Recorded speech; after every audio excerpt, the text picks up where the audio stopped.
and welcome to Day in the Life of the Aboriginal LostPhoenixWolf. Welcome to my channel. Today is still August 24th. This is the last video for today.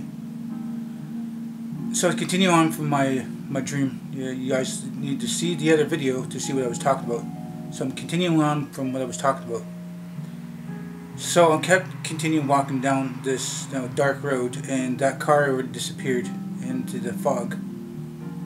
Carrying the container, which is making water sounds, and I'm carrying it with great ease, like I'm strong. I'm being brave with this container. I'm not exactly sure what it is, and I gather things like no, Daddy's not gone. Daddy's not gone. It can't be gone and stuff like that. And I got closer and closer to the car, and then I put the container by the back, by the trunk. I got in the back seat, sat down. I was crying. She goes, "Why are you crying?" And I said, "Daddy's not there anymore. He's gone." She goes, "He's gone? What do you mean he's gone?" "Daddy was there at that building, and he's gone." She goes, "Well, where'd he go?" And I said, "Some strange, scary man said that Daddy's in that container in the back there." She goes, "No, they can't be. No, they can't be." And I said, "Yes, the scary guy says that's Daddy. Daddy is dead." She was upset and so that, and she grabbed the container and she looked at it and... okay. Yeah, she got out of the car, she looked at it. She took it to the side of the car and started putting it into the car, I guess, which is the gas tank. And I don't know, I didn't know what a gas tank was as a kid, but into the gas tank. And then she opened up, when she poured enough in there, and I don't know if she poured all of it, but she opened up the trunk, she put it in the trunk. And I'm still crying. She goes, "No more crying." She goes, "Daddy wouldn't want you to cry." And I said, "Where's Daddy?" And she said, that scary man you're talking about made your dad into oil. Turned your dad into oil. And I was crying, I was upset. And we're driving towards which is supposed to be that building. And she's not driving too fast because it's so foggy and we can't even see. So we slowly get to that area where I think it was. And I seen the weeds around, all around everywhere, and the building wasn't there. It was no longer there. So we're just driving down the road and riding, farther and farther. And off in the distance, because the window was down, I could hear somebody laughing wickedly. Then I surely woke up after that, and I'm not too sure about that dream. That's the first part of it.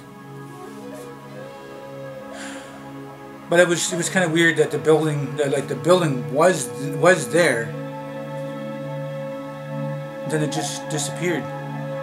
But me, carrying that gas can. I do know what it is, gas can anyway. Seemed like it was really heavy. I was brave to carry it, and kind of upset and crying a little bit, and then crying more and crying even more. And then when Daddy got made into oil, which I thought what goes into the back part of the car, which I know is a gas tank now. So later on, I think a year or two has passed, and I have a recurring dream of that, and me being braver and stronger, and had other dreams and doing other stuff in my life. And I am walking down the same road. Hold on a second here, see how much time I got left. Oh, I got like over 9 minutes left. And going towards the same building, but there was other old cars and cars getting fixed up, and flat tires and motors missing and rusted up, and there was a little bit more light here and there. And I was as I was still walking towards this thing, because I was going to walk past it, but recognized it's like, this is the place where they killed my daddy. So I went toward there, and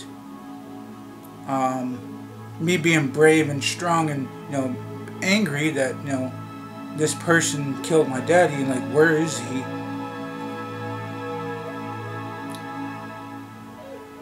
I went towards there and I seen a tire iron, and I was holding the tire iron like it was like a pencil, like very strong, hold on to it. And I was creeping around, and this building looked a little bigger than last time. I was creeping around, looking around. It's like where's that guy? Where's that wicked crooked man? I mean, that's what I would call it, kind of crooked man, because he had like weird arms and fingers and weird face.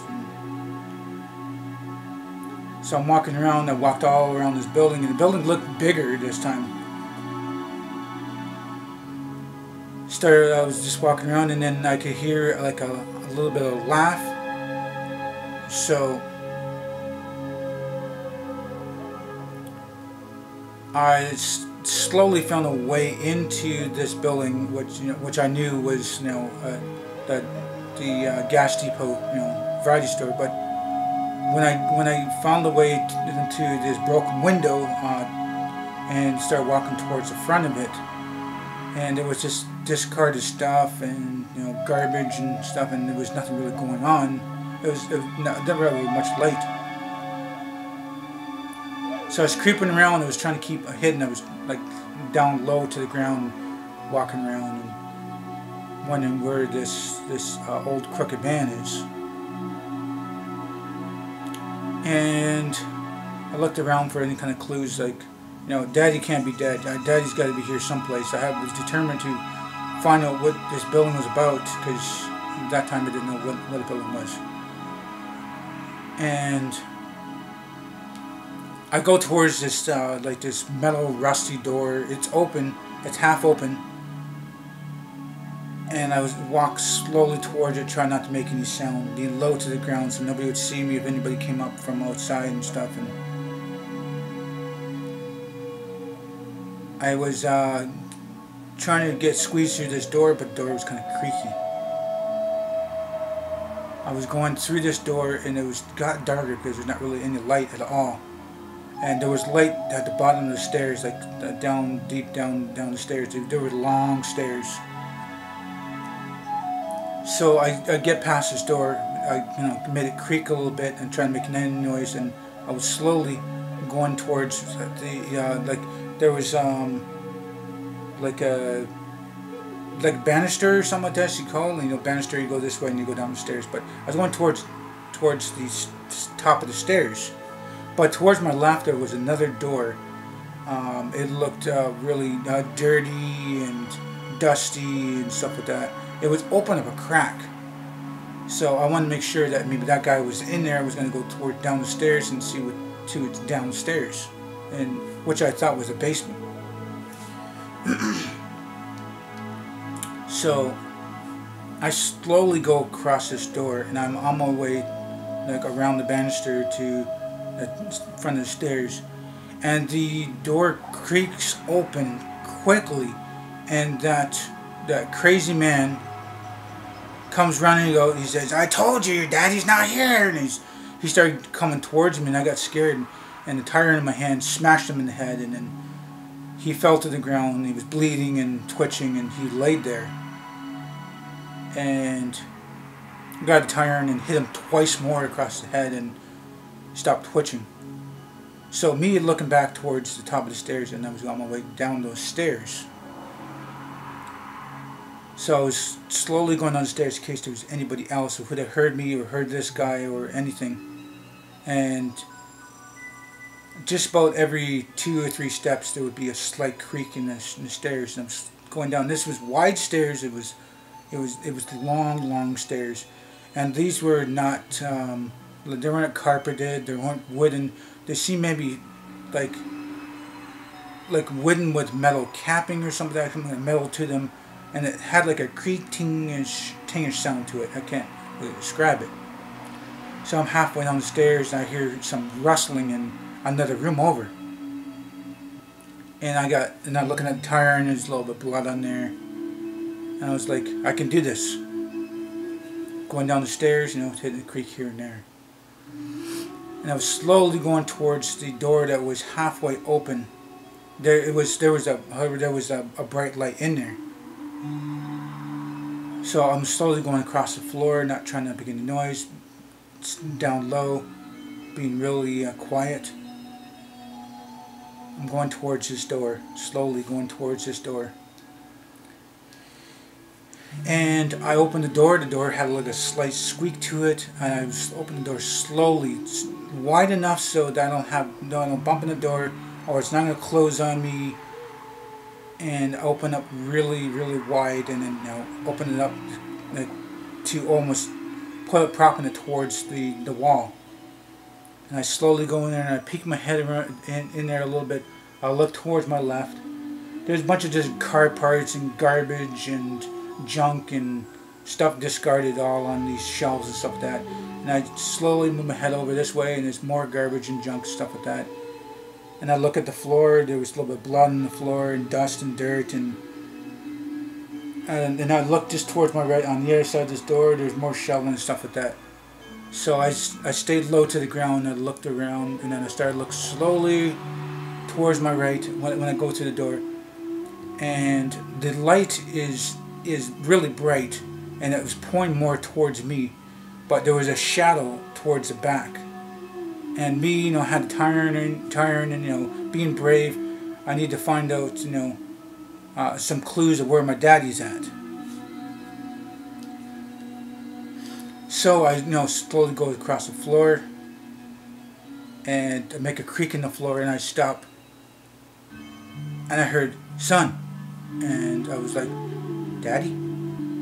"Son, I'm here." And then I'm going a little quicker now, past this light, and there's my daddy sitting in this chair all tied up, and that there was some kind of thing that was covering his mouth, but it fell down, and he was tied up, and I threw down the tire, and it was like, "Daddy, Daddy, I knew you were alive. I'm so happy to see you. I'm sorry that I ran away before." And it's like, "No, son, you're brave to come here. You know, please help me out. Please untie me. Try to figure out something to untie me." And, you know, after giving him a hug, and, you know, I was listening to his words, and I was like even braver. Like, I need to help my daddy here. I need to help him, get him, set him free. I couldn't find anything to really cut this rope, and there was a piece of glass. That was glass from this window behind him. So I grabbed it, started cutting the ropes quickly, and I need to get, you know, need to set him free, and set him free, and then, you know, he broke free and started breaking some of the other ropes, and then I started cutting towards around his legs, so that, and then we started going up the stairs quickly. We made it up the stairs. He seen the old moon man. He started, you know, kicking him in the head, and then we started making it quickly out of that building. We left. We were going towards the road, and then we went